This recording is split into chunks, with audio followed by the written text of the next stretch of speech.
Welcome to everyone.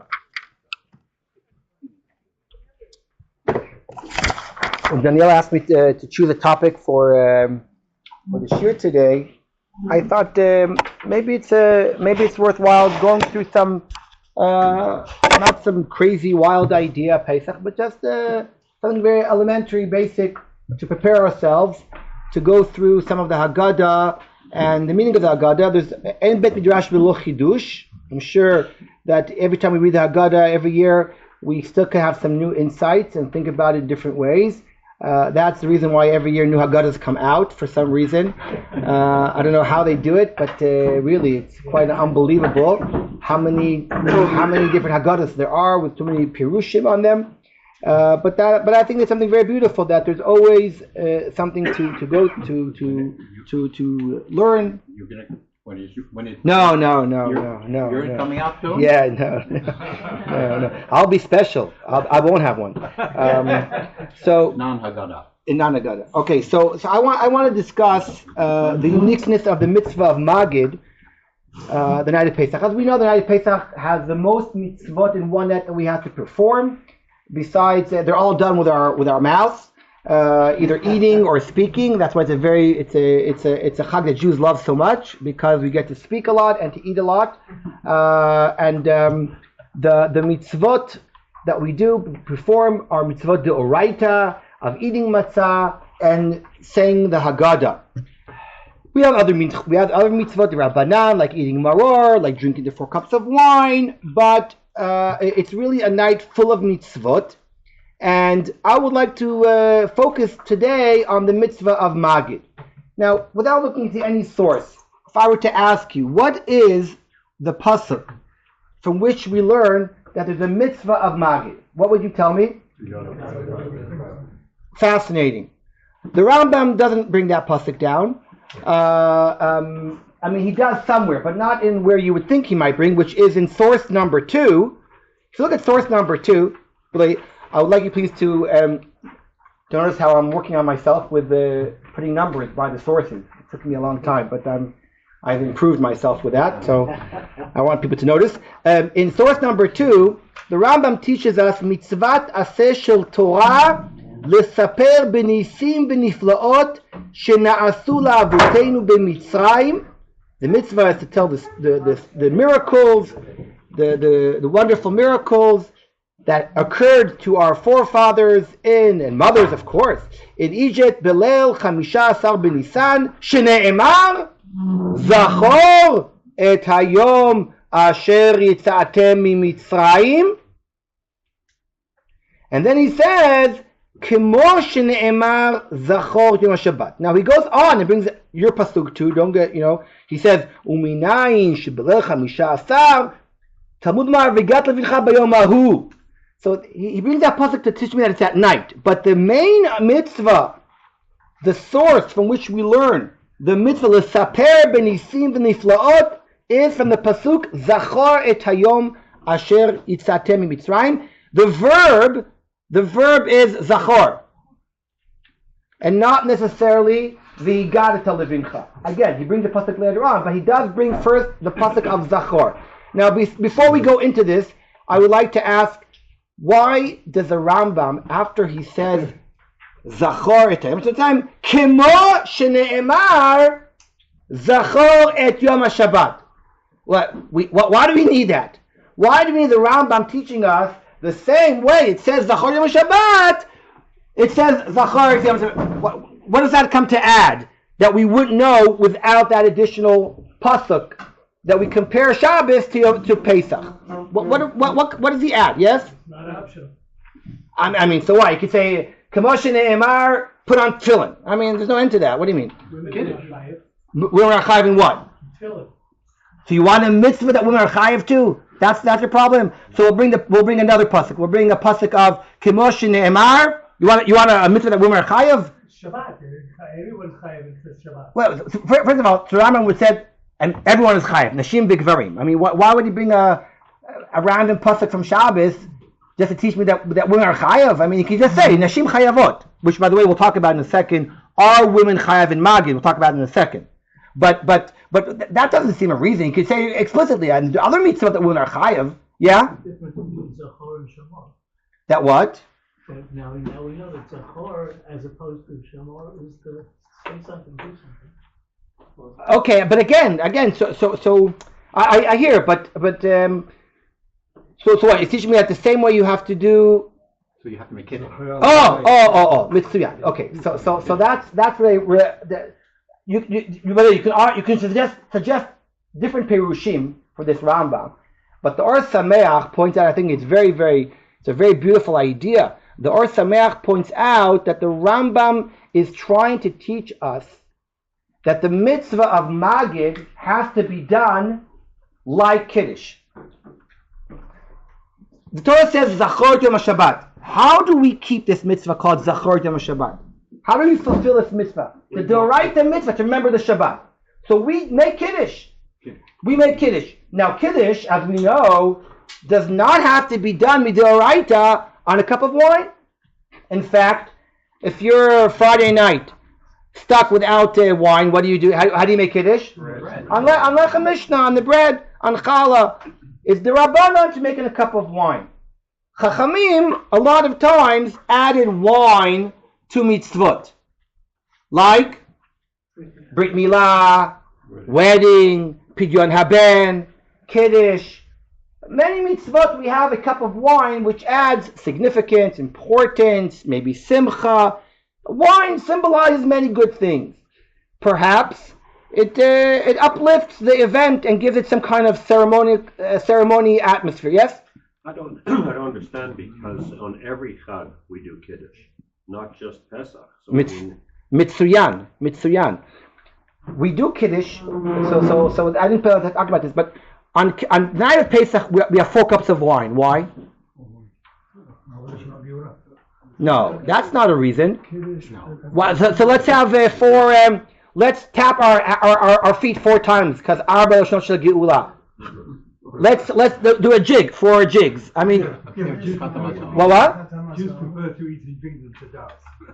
That could be, but that would not necessarily explain why we do 4 cups of wine. The simple answer is we have 4 mitzvot that we perform on cups of wine. We do. The first mitzvah is Kiddush. The second mitzvah is Magid. The third mitzvah is Birkat HaMazon. And the last mitzvah is Hallel. And why do you have a 5th cup? According to some, because of Hallel HaGadol. When we get to the end of the Haggadah, we always have, if you're not asleep yet, people have this argument because different Haggadahs say Melech Moabit Tishbachot in the middle or at the end. You know what I'm talking about? Yeah. And it's very confusing. You say Yishtabach with a bracha, without a bracha, and people argue, oh, my Haggadah, your Haggadah. It's very confusing. But what's the reason for this confusion? Because the 5th cup used to have a bracha itself.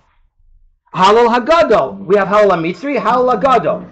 And we used to say Melech Moabit Tishbachot at the end of Hallel, and we say Yishtabach at the end of Hallel Hagadol.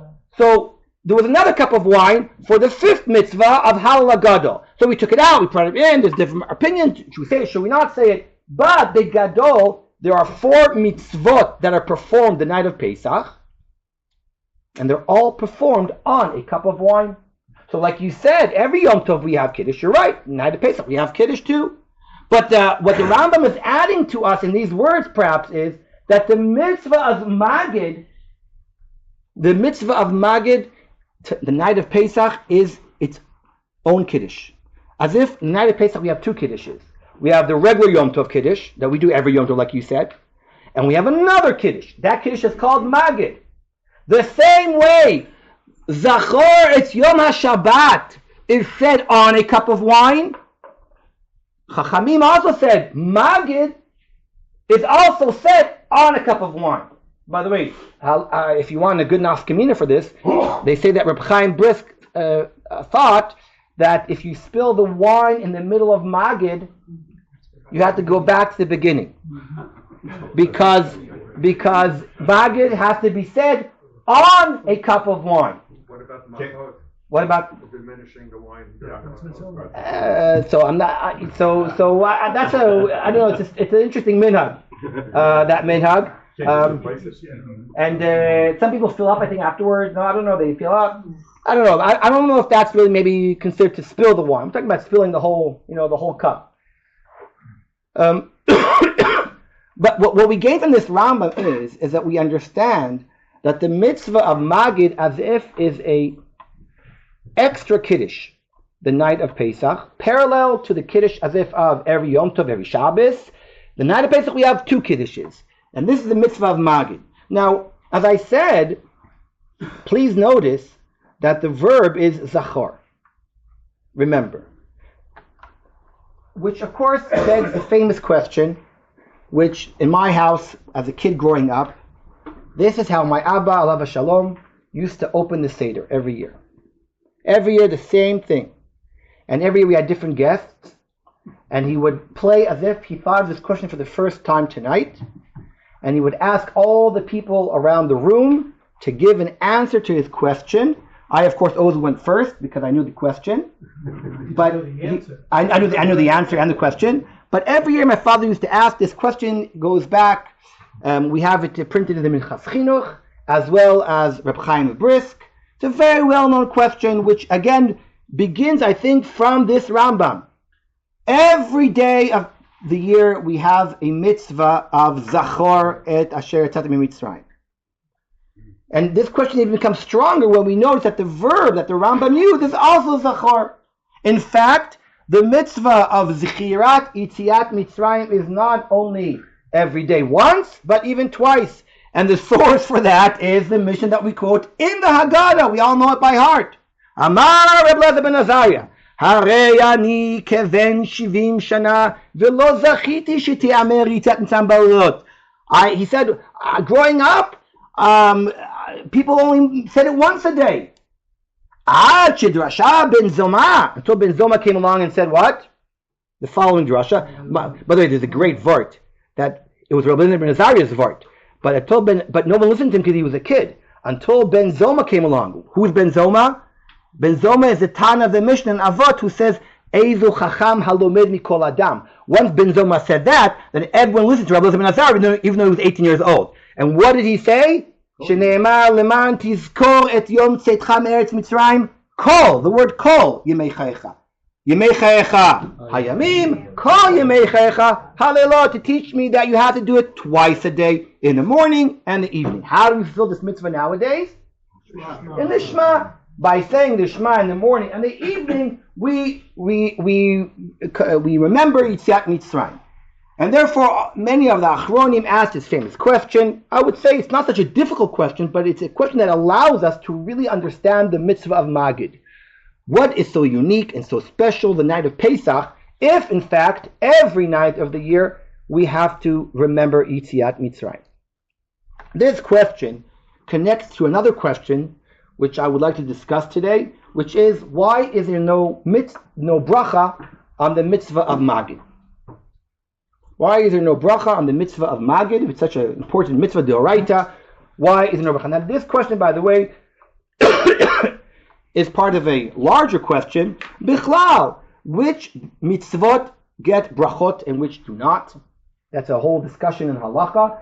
We know why doesn't Birkat Hamazon get a bracha? Because it is a bracha. No. Baruch Ata Hashem. Elkein melech haolam sheshon tzartzvanu levarech Birkat Hamazon. Baruch Ata. The mitzvah is to do Birkat Hamazon. Why is there no bracha before? No. It's a simple question. That's a simple question. Why is there no bracha on tzedakah? Okay, so these are famous questions. The Rishonim already asked these questions. There was Zarua, the Rashba. There are very interesting long answers given by the Rishonim, who make groups of mitzvot that receive brachot and those who don't, and argue about this. And you can go on and on. It's actually a fun world. It's a fun discussion, by the way, a shir of itself, of really which mitzvot get brachot, which don't. Brachat HaShevach, Brachat HaMitzvah. It's a lot of fun to start going through the world of brachot and making them, put them in different groups and understanding perhaps why some get, why some do not get. In this case, I would like to use this question in order again to understand the uniqueness of the mitzvah of Magid, perhaps. Meaning, I'm not here to really answer so much why there's no bracha on Magid, rather than to understand what is unique and special of the mitzvah of Magid through this question. Let's begin answering our question, perhaps, what's special about the mitzvah of Magid. Oh, by the way, let people suggest what is special and unique of Magid that perhaps is more or different than the mitzvah of Zechira, of which we do anyway that night. Ein Sof. Sorry? Ein Sof. Ein Sof. You want to explain? Chol Amar B'Ai. Okay, Yefeh. Zechira is a moment mitzvah. There's no point of remembering more than you have to.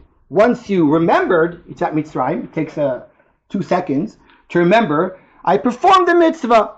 However, in the mitzvah of Sipur, telling a story, the Haggadah says, Kol hamarbe lesaper bitzat Mitzrayim harei ze meshubach. Why? The more detail you tell the story, the more the story goes on and explains all that happened, you are performing the mitzvah in a good way. There's no the Sipur needs can be lengthened, can be detailed, can be going on and on and on. To the mitzvah of Sipur is much more than just the mitzvah of Zechira, which is perhaps a second or two. Okay, that's a good chiluk. Please suggest more. Verbalize. Sorry? You verbalize it in the Haggadah. Oh, okay. Yafeh mod. Meaning Zechira is done in our minds. There's no necessarily reason or there's no halacha necessary that you have to actually perhaps say it. It's interesting because with the Zechiras Amalek, we yichol Zechir Yevapeh, meaning there are discussions about when Zechira has to be said with our mouth and when it doesn't. You can discuss that, but Begadol, in the bigger picture, Zechira is done something in our minds. It's a thought that we have, while the mitzvah of Sipur, as we all know, is a mitzvah that has to be performed by telling others. That's where I think it's a little bit more than that. I mean, it's not just Zechira is to yourself, while Sipur is you don't tell a story to yourself, you tell a story to others. And this is a very profound idea which we find in Torah, V'igata levincha. We find the structure of the Haggadah is repeating it to someone else. In fact, some people even think that if a person is by himself, the mitzvah of Magid doesn't exist. Because the mitzvah of Magid is to tell someone else. Specifically, in this case, we focus on telling the next generation. The idea of the Arba Banim. The idea of the Arba Banim, I think people always love to talk about the idea of Chacham, Rasha, but before we talk about the different types of Banim, the idea of Banim is very important for the Haggadah because it's all about the children, about the next generation. Telling the story from one generation to the other. That's the essence of Sipur, telling the next generation. Zechira, I do to myself. Sipur, I do to others. Excellent. Other, yes? The format, question and answer. Your fair part of that is all Nachon, meaning in the way that we tell a story, there's an art to tell a story. There are people that my father, alav shalom, was a master storyteller. He really amazing how he could tell a story about anything. Mamash, you could tell anything that happened that day. My father would turn into an amazing story when we would listen to him. He had an amazing way of telling stories. And telling the story, as we know, how does the story begin? Once upon a time. And how does the story end? And they all lived happily ever after. What's parallel to that in our Haggadah? Going from slavery to freedom. Nachon meo. The Gemara says, Matchil bignut umusayim b'shvach. Why do we need that? Why do we need to be told how to tell the story? Because exactly what we just said now. Because the story is told in a certain way. Matchil bignut, and the Gemara even argues, what is the gnut?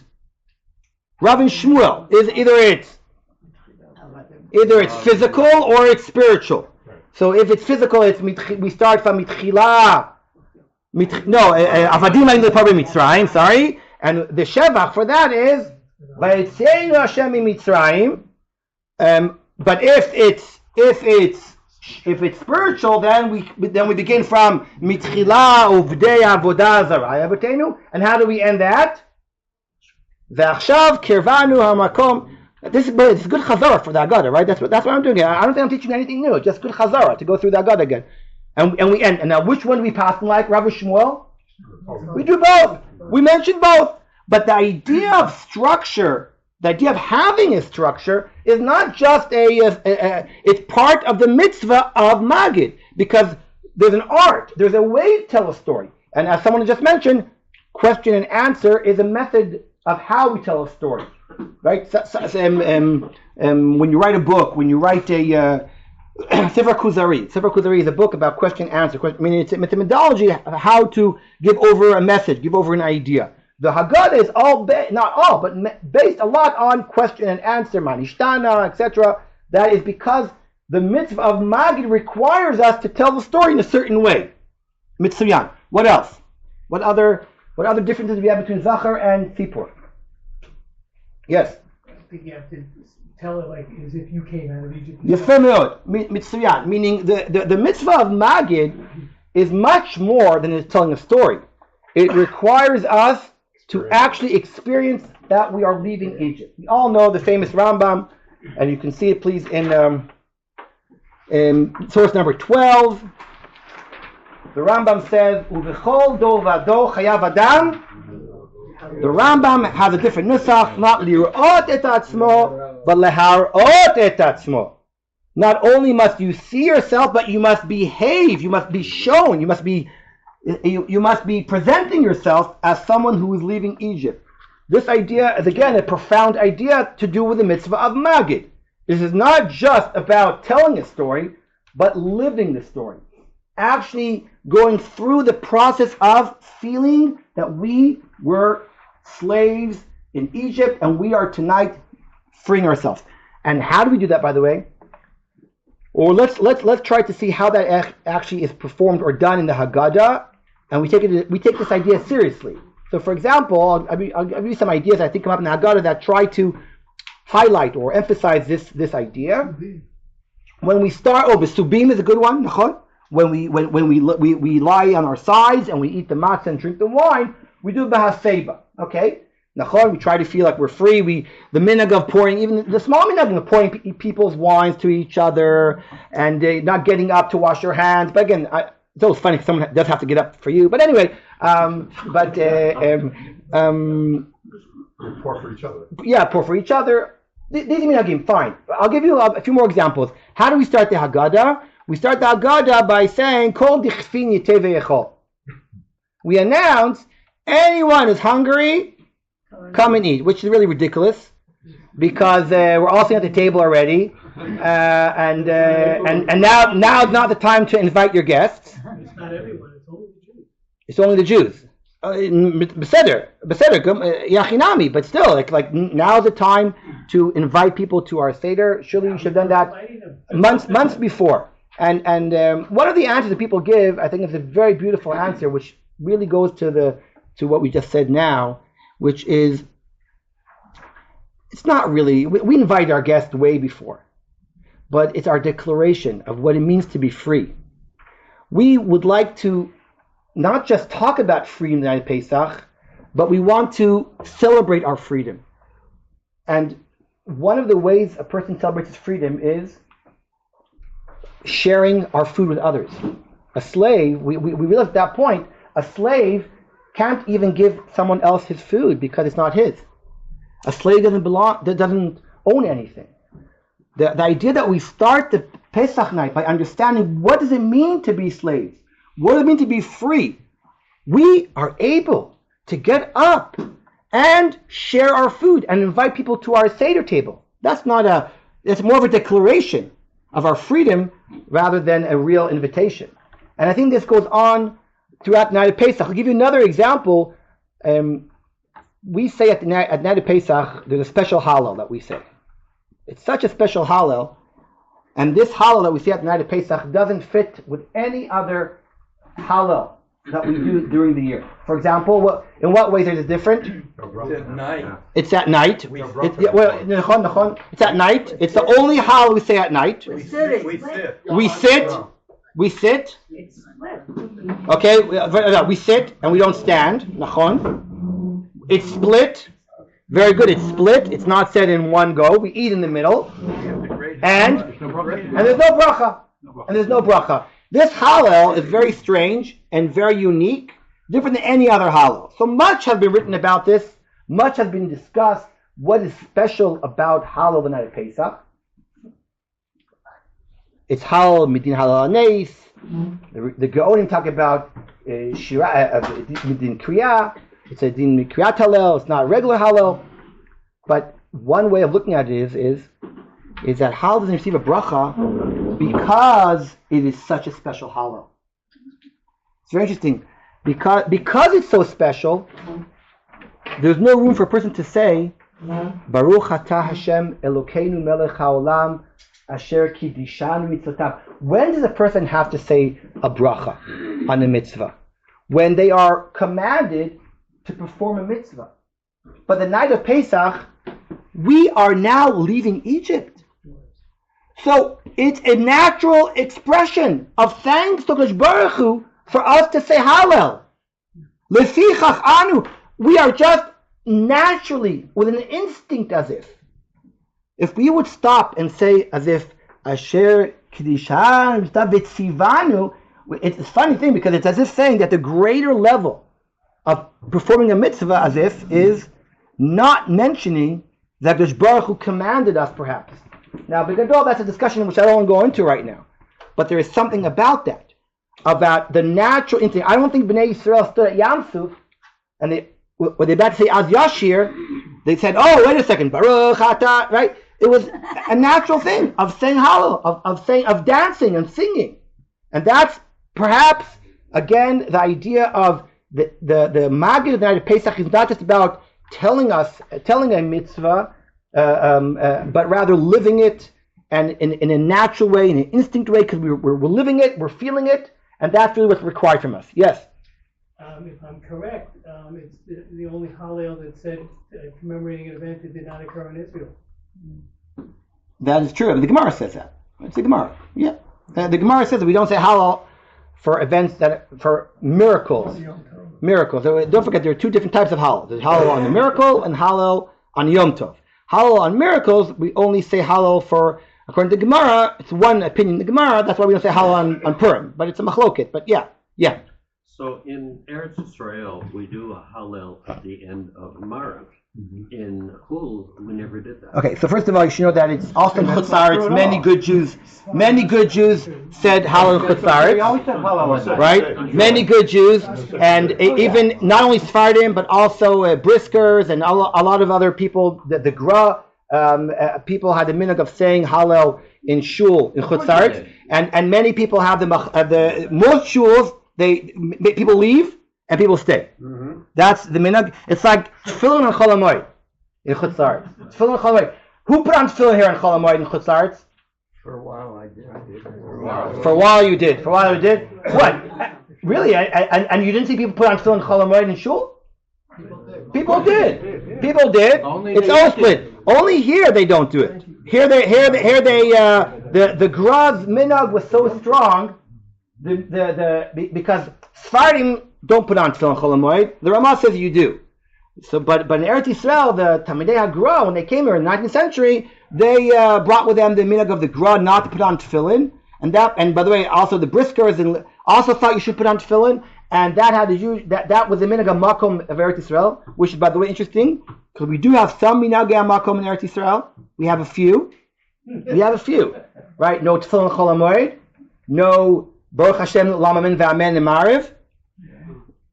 Anyone know other minhagim that we all do here? We all say Shechianu at a bris. If you remember all Ashkenazim in this room, when you had children in Chutz La'aretz, you did not say Shechianu at your son's bris. You didn't. No. In Eretz Yisrael, we all do. Birkat Kohanim is a good example. Birkat Kohanim we all do Birkat Kohanim every day. In Chutz La'aretz, Sfardim do, Ashkenazim don't. We say Sim Shalom. Okay, Sim Shalom. I never say that anyway, so I don't. I'm minus but I don't say Sim Shalom. I don't say Shalom Rav ever. That's why. And Kelokeinu, Nachon. There's some in Hagim. It's but we have enough to have machloket about. But it's nice sometimes to notice that there are certain minhagei Eretz Yisrael that we all keep. The same Ashkenazim and Sfardim. So this is one of them. The night of Pesach, we all say Hallel and Shul.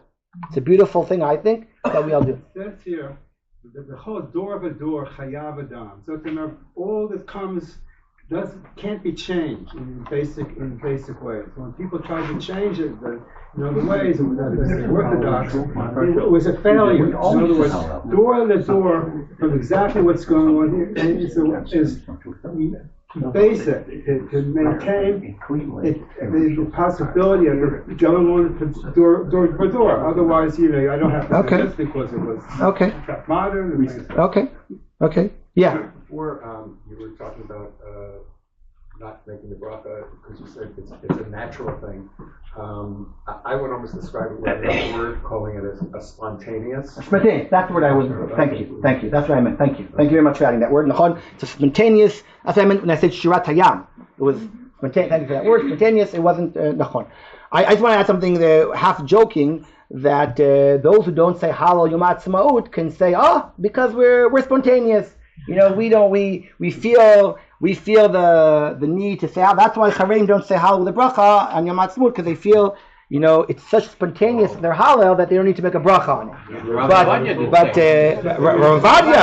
Aviad says to say Hallel without a bracha. Rav Aviad says, make Hallel without a bracha. Right? Not that his followers listen to him when it comes to that. But joking aside, that's just something on the side. Anyway, so I tried to show that this idea of Magid is the mitzvah of Magid is there are some halachot that are unique that really highlight the uniqueness of Magid, unlike Zachor. A few more things. The mitzvah of Magid, because of what we just said now, requires props. Zechira I can do every day of the year without, just in my mind, we said, just saying it, that's enough. But Magid, the part of the mitzvah of Magid requires us, we said, to live it, to feel it, to go through it, and perhaps part of that is also using props. The matzah that we eat, the maror that we eat. We mentioned the haseba. But all the games that we play as if the night of Pesach are there for the reason of making us feel that what we're going through. The best example is really the maror. We mamish are playing a game. We are trying to eat something bitter to remind us of what bitter is. It's not. I don't know any other. I mean, we also do the night of Sukkot, by the way. Also, Sukkot, we do the same thing. We have a prop called the sukkah, because we have to imagine that. But that's the same idea, by the way, because we also live in Egypt then. Meaning, it's all part of the same idea that we have to relive the events, not just talk about them. Maybe that's really the hekesh of tetvav. When we say that the night of Pesach, why do we need a kazait of bread the night of Sukkot? Hekesh, tetvav. We learned that the same way you have to eat a kazait of matzah the night of Pesach, you have to eat a kazait of bread in the sukkah the first night of Sukkot. By the way, it's interesting. So everyone is so makbid about eating the kazait matzah of the night of Pesach. Not everyone is so makbid to eat their kazait of bread the night of Sukkot. And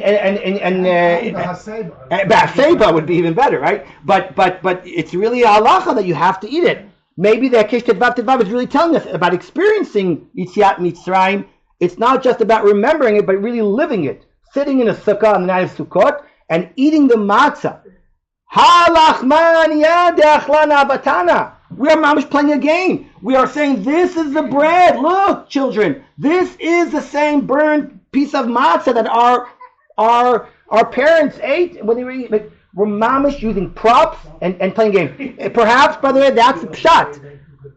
We say in Haggadah 3 things you must say at the night of Pesach. If not, you're not Yotzei Mitzrayim. Pesach Matzah Maror. And if not, you're not Yotzei what?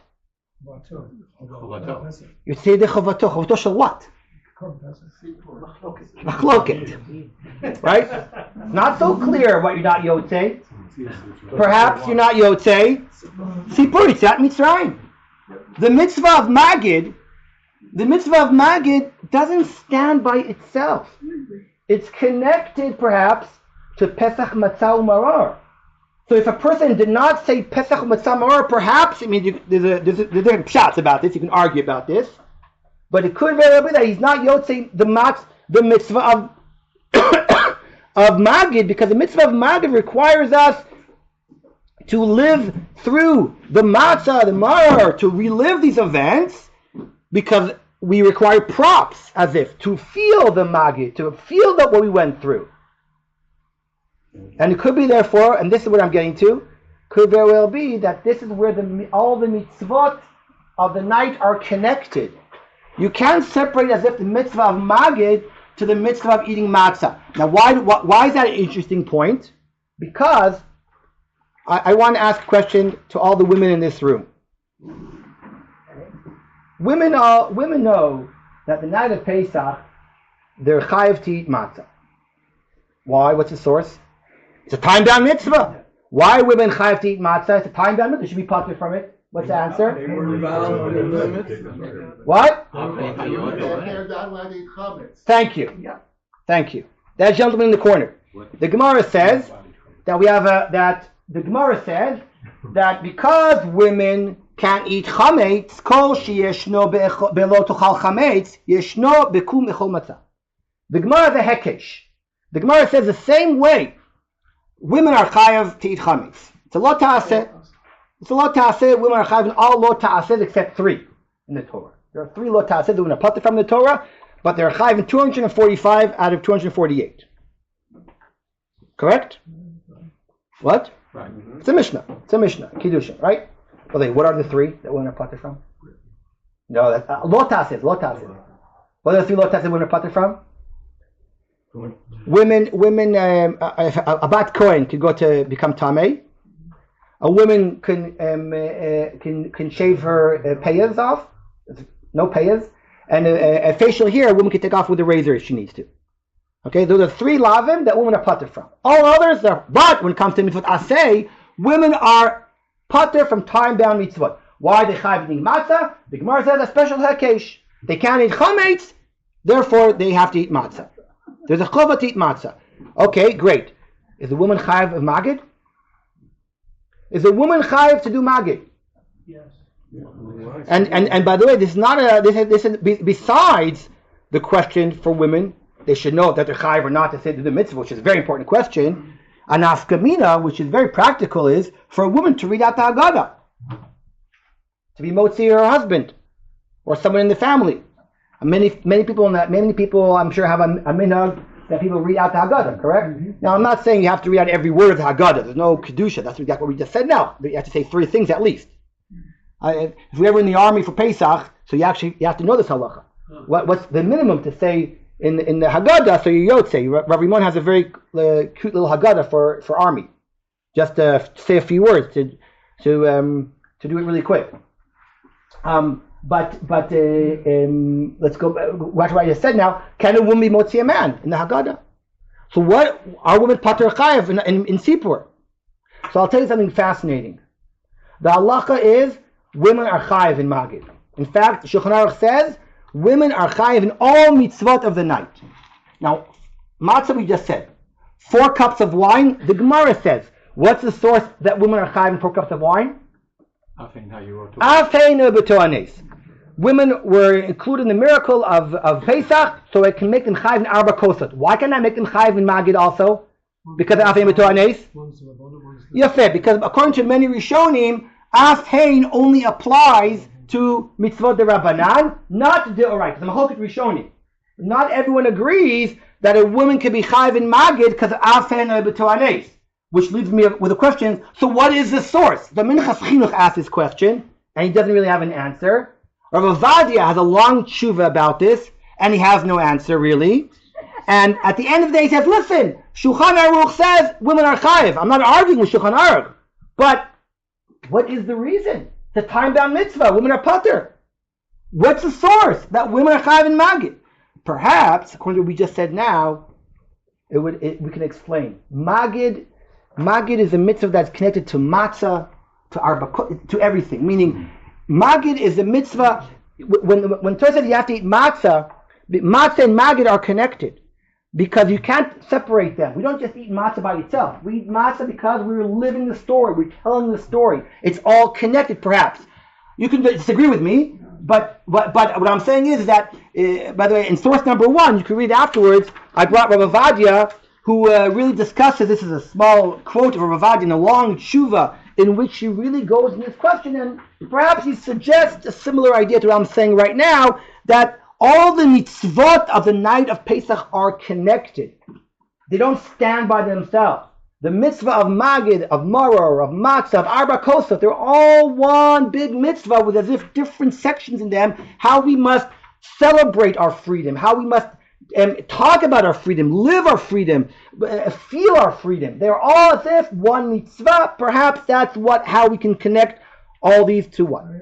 Yeah. There's another thing also. The Seder really is commemorate Korban Pesach. And the question is, can you do the Korban Pesach without Magid? And the answer, at least the Zionists would say, is, how does Magid end? So the whole idea of Korban Pesach, which ends at midnight, the whole story in Yetziat Mitzrayim doesn't start till the next morning. You can't do one without the other. You can't do. So you're saying it's part of Korban Pesach. Korban Pesach, but also has to be tied. Okay, interesting idea. I didn't see that idea, but interesting thought. Let's put it this way: it's a very good question. I don't know if I have a good answer, but it's a good question. What's the source of women are chayiv to Sipur? We pass them they are. Don't worry, we pass them they are. I'm just saying it's an interesting thought. Yes. Afikoman. What about Afikoman? It's not in the Torah. It's not. It's Greek. No, wait. So Afikoman might, according to Rashi, the Afikoman is the matzah. Yeah, that's what you use. No. It's Machoket Rishonim. It's a big Machoket Rishonim, Rashi and the Rosh. If the matzah mitzvah that we eat the night of Pesach is the first matzah, or it's the Afikoman matzah. According to Rashi, the real matzah that we're fulfilling the mitzvah d'oraita is not the matzah in the beginning. It's the matzah at the end. The Afikoman, according to Rashi, is the matzah d'oraita, which therefore the Shla said you shouldn't talk between the first matzah and the Afikoman, because the bracha that you make al chilat, it's a great chumrah to tell your children to keep. Right? No talking from achilat matzah till the Afikoman, because the bracha that you say on achilat matzah has to cover the Afikoman. But according to Rashi, that's the real matzah mitzvah. It's a machoket rishonim. Just like, by the way, it's a parallel machloket to tkiyot and shofar of Rosh Hashanah. When are we yotzei the real Rosh Hashanah tkiyos? The one that we do right after Kriyas Torah, or the ones in Musaf? Machoket Rishonim. It's a Machoket Rishonim, the same Machoket Rishonim. Which is the real mitzvah? When do we fulfill the mitzvah? At the beginning or at the end? Yes. So you have to have kavanah. That's why, by the way, we say to eat when you eat. You have to eat like a nice amount for the first and a nice amount for the end. I mean, when I say nice, it's a kazait. A kazait. Some people say 2 kazaitim for each.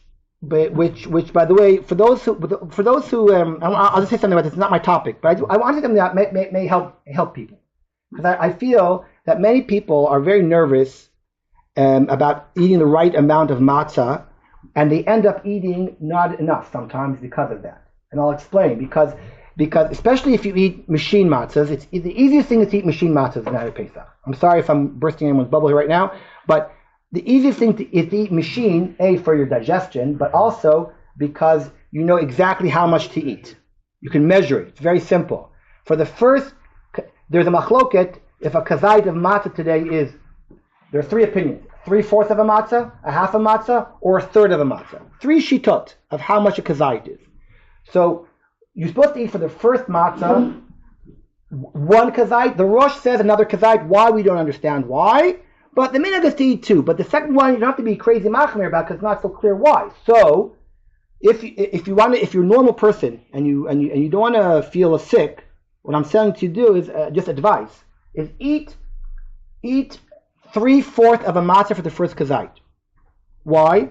Because a 3/4 of kazait is for sure at least one kazait of the most machmer shita, but it's also at least 2/3 of the most kula shita, which means that if you eat for the first kazait 3/4 of a matzah, you fulfill the mitzvah according to everyone. Okay? That's not a lot, 3/4 of a matzah. I mean, again, if someone's not well, that's another discussion. But normally you could eat 3/4 of a matzah, and then for korech, go to the mekel shita because the rabbanan eat a half of a matzah, half a machine. Then for the afikomen, eat another 3/4. Now, if you calculate, I just said now, 3/4 and 3/4 and a half is 2 matzahs. That's all you have to eat. 2 matzahs the night of Pesach, 2 square machine matzahs. Now, most of us eat much more without even thinking, right? When we just nibble at it. But if you have a problem, if you're not sure how much to eat, you can calculate it very simple. That you make sure that you have 2 matzahs the night of Pesach in that order: 3/4, a half, and 3/4. And again, if you're not feeling well, if you have a digestion problem, that's another discussion. But if everything is okay and you feel okay, but you don't want to go crazy and get stuffed and not feel well, so that is very simple to calculate. And I think that's why it's probably even better for people to eat machine than handmade, because with handmade it's much harder to calculate how much you need. My Abba Alav Shalom was a very firm guy, used to eat machine, matzah, the night of Pesach. So I'm just saying there are enough people to rely on to eat machine. To eat machine at Pesach, you do what you want. I'm not telling you what to do, but I'm just telling you. I think it's easier. You can calculate it easier. It's easier to eat, to digest than handmade, I think. But I just want to give that as an advice to people. Sorry. And cost less. And yeah, that's why my aunt used to say, why is it called lechem oni? Because it makes you poor. It makes you poor when you It's so expensive. Okay. So, Beseder. So going back, there are 2 more issues. There are 2 more points that I want to mention. that Rabbi Soloveitchik spoke about what makes the mitzvah of Sipur so special. Rabbi Soloveitchik explained, and we spoke about this before, that the mitzvah of Sipur includes also the obligation of saying praise, shira, and hallel.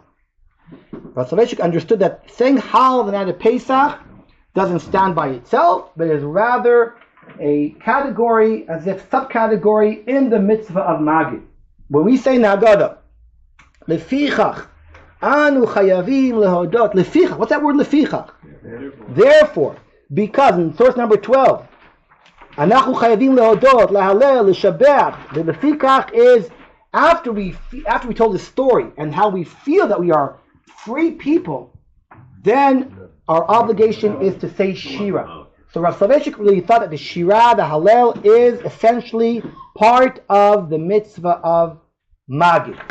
But what Rav Soloveitchik really developed quite a lot is another idea, which is that an essential piece of the mitzvah of Magid is to learn Torah the night of Pesach. Magid does not just include telling the story about feeling that we're free, but rather learning Torah that has to do with Yetziat Mitzrayim. That is an essential part of mitzvah of Magid. And as Rav Soloveitchik did, he really showed that this is a theme through the night of Pesach. First of all, in the most simple way, what is the main part of Magid? The psukim of Arami, Oved, Avi, Vayered Mitzrayim. We basically take psukim. We take psukim from the Torah, and we learn pasuk, and we take midrashim on every pasuk. It's like learning Rashi on a pasuk. That's what we do. We take a pasuk, we read what Chazal say about it. The next pasuk, Chazal. The next pasuk, Chazal. Why that paragraph? Why do we do that paragraph? Whether Arami, Oved, Avi, of all paragraphs. So the answer is very simple, by the way. The answer is very simple because it's the shortest. It's the shortest. The shortest passage in the Torah that brings together the story of Yetziat Mitzrayim. And by the way, my uncle, who was the world expert in Haggadah, Professor Tabory, who wrote his doctorate on Haggadah, he's bemet. I'm biased, but he's the world's greatest, probably expert in Haggadah. He put out, the JPS Haggadah, and he wrote a book on the Haggadah, a few books on. He's a big expert on Haggadah. So he told me that he puts out a Haggadah every year. He puts out a new Haggadah for his family, just for the family. He prints out Haggadah with additions every year, and when they get to the last pasuk, Vayivienu l'makom hazeh, he brings a midrash from the Sifri on that pasuk too. He goes one step further, and he adds to the Haggadah. He says what Haggadah is, it was added on throughout generations. So he adds another chazal on the psukim of Vayivienu l'makom hazeh, because he feels that we have arrived back in Israel. So we take these psukim and we learn them. That's what we're doing. We're learning Torah the night of Pesach. But let's see more than that. If you look in source number 8,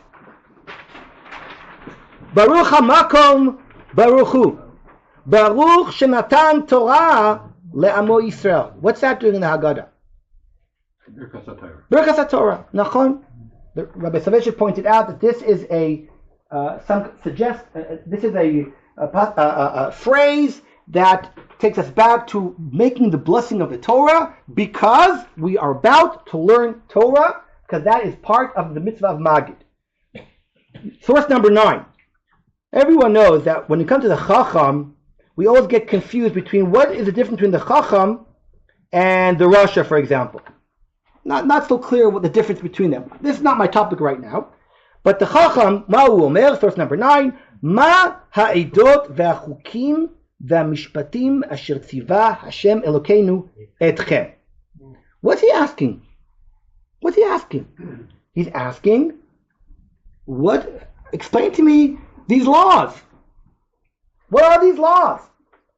And what do we answer to him? Af ata emor lo hilchot haPesach. Ein maftir haPesach v'koman. Why, of all halachot, do we teach him the afikomen?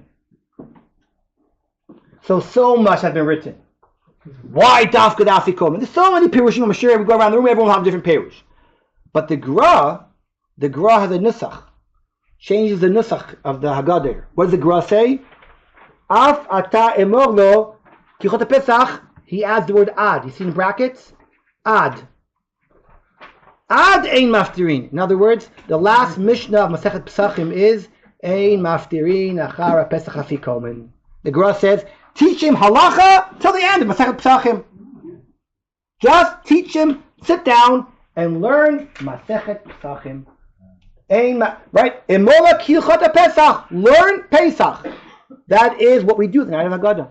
We learn about Korban Pesach, about the laws of Pesach, about the laws and the Torah that have to do with Yetziat Mitzrayim, because that, the night of Pesach, is part of the mitzvah of Magid. Magid, as we said, includes Hallel, it includes Torah, but it also requires so much from us. And I try to show that this is a theme throughout the Haggadah. The mitzvah of Magid really is the mitzvah that takes us out throughout the whole entire night, in so many different ways, in the way we act, the way we speak, the way we eat. Everything is part of the mitzvah of Magid. It is felt throughout the whole entire night in everything that we do. Which brings me, I have 5 minutes, to ask my last question, which is, so why is there no bracha for the mitzvah of Magid? So much have been written. If you turn over the page, you'll see sources 13, 14, 15, 16, 17, 18 are all asking this question. All answering in different ways.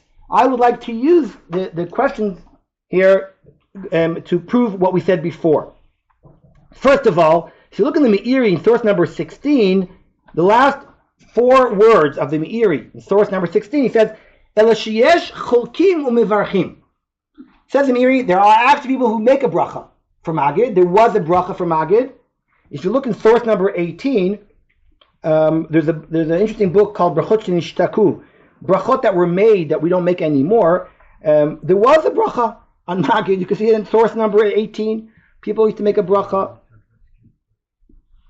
Baruch atah Hashem k'nei cholam mechilom tzav v'tzivanu al mitzvat la'azkir gvurot shel melech malchei hamlachim she'asa nisim la'avotenu. Baruch atah Hashem Elokeinu melech haolam zocher habrit. Very interesting. This is a bracha that was said, I don't know where, I don't know when, but apparently there was such a bracha. So let's put that on the side because we don't make a bracha today. And the question, of course, is why not? If there was such a bracha, why don't we make a bracha today? So many answers were given. Some people suggest that we actually do make a bracha. What bracha do we say in the Haggadah? At the end, before we got about to eat our meal, Asher Galanu, Gal Tavotenu, that bracha that all the kids are waiting for because they know once you get that bracha, we can go eat, right? So that bracha, some people say, is a bracha of Magid. Of course, what's the problem with that? It's at the end. It's at the end. Now we have a rule that brachot ha-mitzvah is always said before. So this makes more sense. This is more brachat ha-shevach. Rav Soloveitchik, for example, really thought this was brachat ha-shevach, parallel to the bracha of Sha'asa Nisim La'avotenu that we say on Hanukkah. This sounds like the same bracha, like brachat ha-shevach. It's a praise, which makes sense because brachot of praise can be said after, right? We don't thank God for thunder and lightning or praise Him for it before we hear it. It doesn't make sense. Or Asher Yatzar can't make it before you go to the bathroom. But brachas ha-mitzvah is always said before. Is that true? Always said before?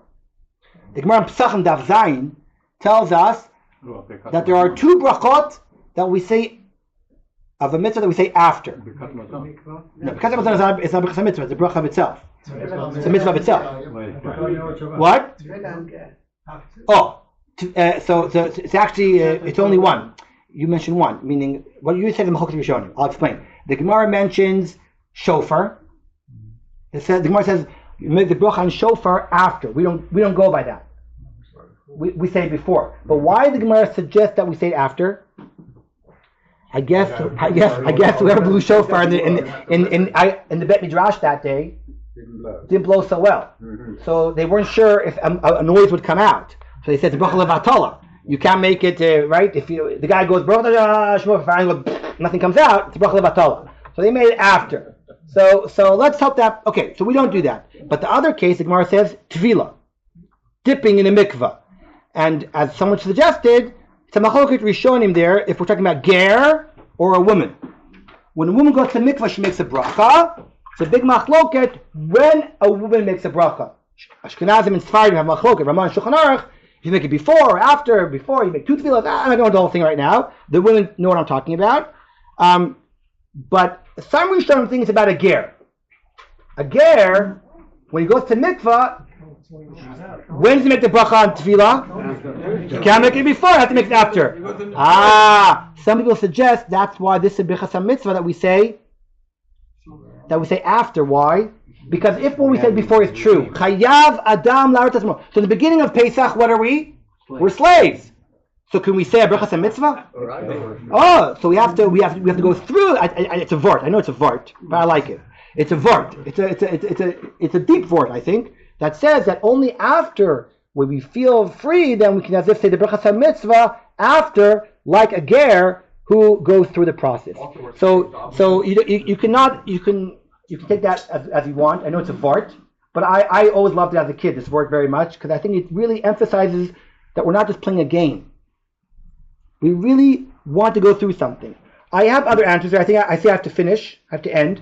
But I wanted to connect some of the reasons given here to what we said before. For example, the Maharal says that the kiyum of Sipur is balev. And we don't make a bracha for things that we do balev. And I think that, again, goes back to the heart of what we said before. The mitzvah of Magid is just saying it, it's just a means. It's just a means. It's a technical thing. You're not fulfilling the mitzvah of Magid if you don't feel balev that you left Egypt.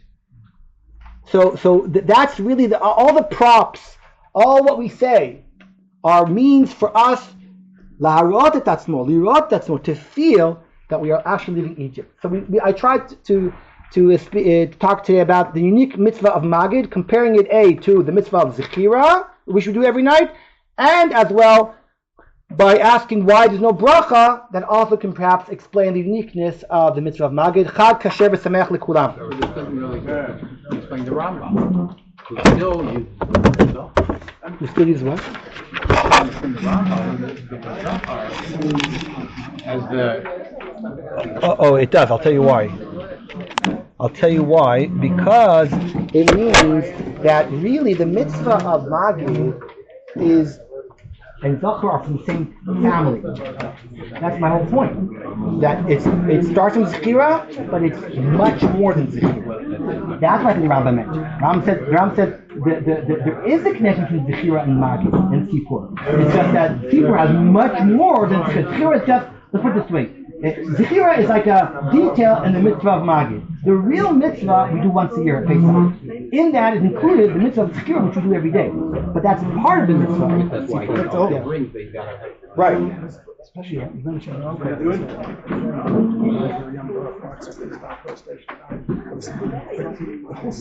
only makes sense once you understand what the rabbis were doing. Have this Greek symposium, and therefore they have to turn it around into something Jewish. I'm not going to Great. It's good. The symposium. My uncle talks about it. I'm saying you're not surprised. Yeah, I'm not in the Meshka. You are doing that. So my start time was like. I find that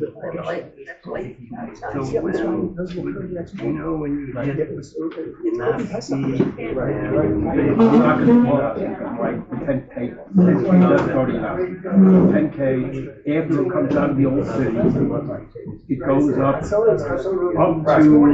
Derek Hebron, then turns by the first station and turns back by God Hamon, and then goes up to Aviad. At home, didn't feel right. That actually is great.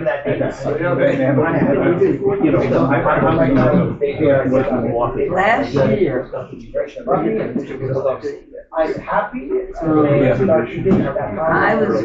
was in the first station at that moment.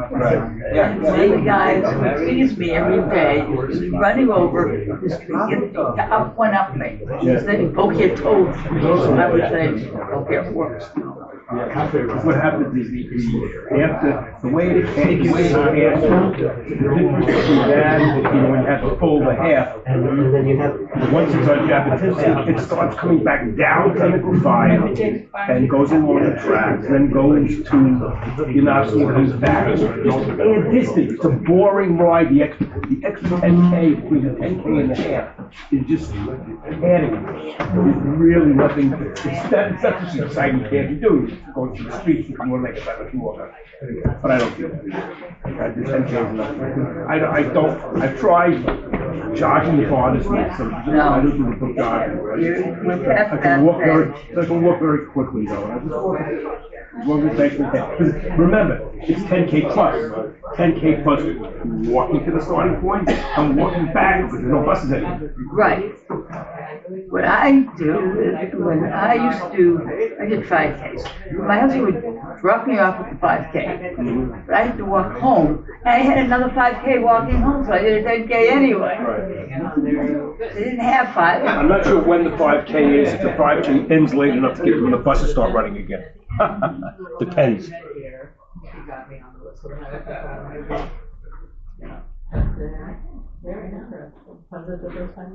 Yeah.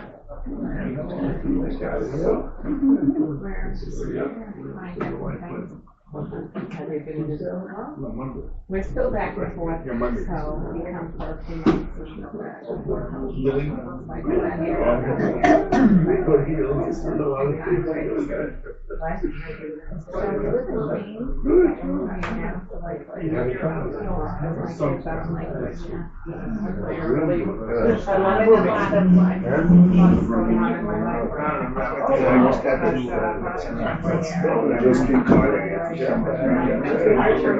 It's Monday, I missed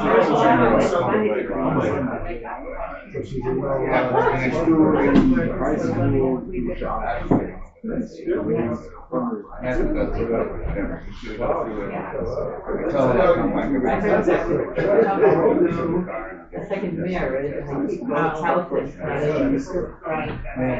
Where do I keep my, this house? Good. Remember when we put things? No, because you put everything away and it's like, okay.